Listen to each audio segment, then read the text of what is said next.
বেছিমাৰীত কংগ্ৰেছৰ নিৰ্বাচনী কাৰ্যালয় মুকলি দৰং ওদালগুৰি লোকসভাৰ প্ৰাৰ্থী মাধৱ ৰাজবংশীৰ প্ৰতিদ্বন্দ্বী ছবি কিন্তু আনুষ্ঠানিকভাৱে মই ৰাজনৈতিক পথাৰত কোনো প্ৰতিদ্বন্দ্বী দেখা নাই মাধৱ ৰাজবংশী সমাগত লোকসভা নিৰ্বাচনক লৈ সকলো ৰাজনৈতিক দলে ককালত টঙালি বান্ধি নামি পৰিছে নিৰ্বাচনী প্ৰচাৰত পিছপৰি ৰোৱা নাই কংগ্ৰেছ দলেও আজি দৰং জিলাৰ বেছিমাৰীত নিৰ্বাচনী প্ৰচাৰ কাৰ্যালয় উদ্বোধন কৰে প্ৰাৰ্থী মাধৱ ৰাজবংশীয়ে কাৰ্যালয় উদ্বোধন কৰি সাংবাদিকৰ আগত ৰাজবংশীয়ে কৈছে প্ৰতিদ্বন্দ্বীত ছবেই কিন্তু আনুষ্ঠানিকভাৱে মই ৰাজনৈতিক পথাৰত এজনো প্ৰতিদ্বন্দ্বী দেখা নাই মোক দলে টিকট দিয়াৰ আগৰ পৰা ৰাইজৰ মাজত সোমাই গৈ ৰাইজৰ সমস্যাৰ বুজ লৈছো টিকট পোৱাৰ পিছত আকৌ এবাৰ ৰাইজৰ মাজত সোমাই গৈছো ৰাইজে আমাক আকোৱালি লোৱাৰ সমান্তৰালভাৱে আমাৰ লগত থাকিব বুলি আশ্বাস দিছে ওদালগুৰিত বিপিএফৰ লগত আমাৰ যুঁজ হ'ব আৰু নামনিত বিজেপিৰ লগত আমাৰ যুঁজ হ'ব ওদালগুৰিত বিজেপিৰ দখল নাই আৰু সংখ্যালঘুৰ মাজত বিপিএফৰ দখল নাই নিৰ্বাচনৰ শেষত বহুত ভোটৰ ব্যৱধানত প্ৰাৰ্থীগৰাকী জয়ী হ'ব বুলি মন্তব্য কৰে আমাৰ 4 নম্বৰ দৰং ওদালগুৰি লোকসভা সমষ্টিত 11টা বিধানসভা সমষ্টি আছে আৰু 21,87,240 গৰাকী ভোটাৰ আছে আমি আজি 3 মাহ 4 মাহৰ ওপৰৰ পৰা প্ৰত্যেকটো বিধানসভা সমষ্টিত আমি মিটিং মামলা কৰিছো তাত দিছো কৈছো তেওঁলোকৰ সমস্যাৰ বুজ লৈছো আৰু এতিয়া আনুষ্ঠানিকভাৱে দলে টিকেট ঘোষণা কৰাৰ পিছতো আকৌ এবাৰ গৈছো তেওঁলোকৰ ওচৰত আদৰিছে আন্তৰিকতাৰে সকলোৱে আদৰিছে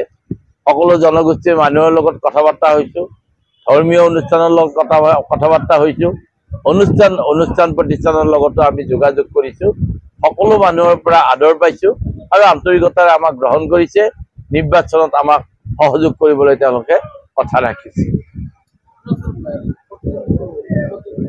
প্ৰতিদ্বন্দ্বীটোক সবেই যে কন্টেস্ট কৰে প্ৰত্যেকগৰাকীয়ে প্ৰতিদ্বন্দ্বী কিন্তু আনুষ্ঠানিকভাৱে মই 11টা সমষ্টিত প্ৰতিদ্বন্দ্বিতা কৰা মানুহ বিচাৰি পোৱা নাই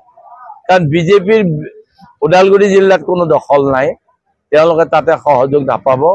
আৰু বিপিএফৰ আমাৰ এইফালৰ জেনেৰেল কনষ্টিটিউন্সি বিলাকত কোনো সহযোগ নাপাব অতএব দেখা যায় যে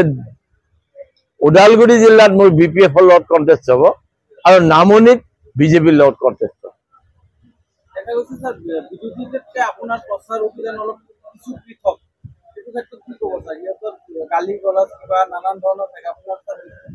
তেওঁলোকৰ মোৰ বিপক্ষে কংগ্ৰেছৰ বিপক্ষে ইস্যু একো নাই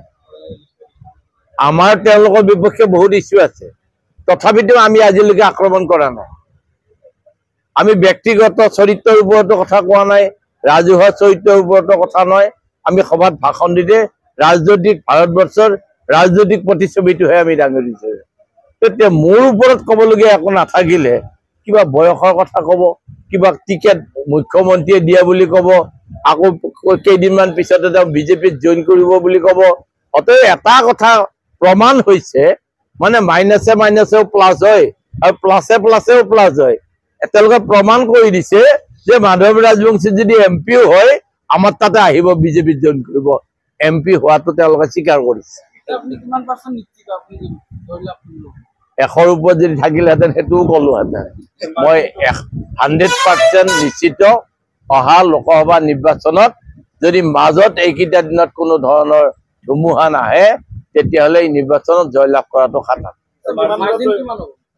মাৰ্জিনটো কেনেকে কম হয় সেইটোতো ক'ব পৰা কথা নহয় কিন্তু বৃহৎ ব্যৱধানত জয়ী হ'ম বুলি ভাবিছো জয় হোৱাটো কি এটা ভোটত জয় হ'লেও হোৱা 1 লাখত 2 লাখত 5 লাখৰ লগত জয় হোৱা বেলেগে আসন নাথাকে বেছি ভোটত জয়লাভ কৰি গ'লে সদনত তেওঁৰ কাৰণে বেলেগ আসন নাথাকে একেই আসনত বহিব লাগে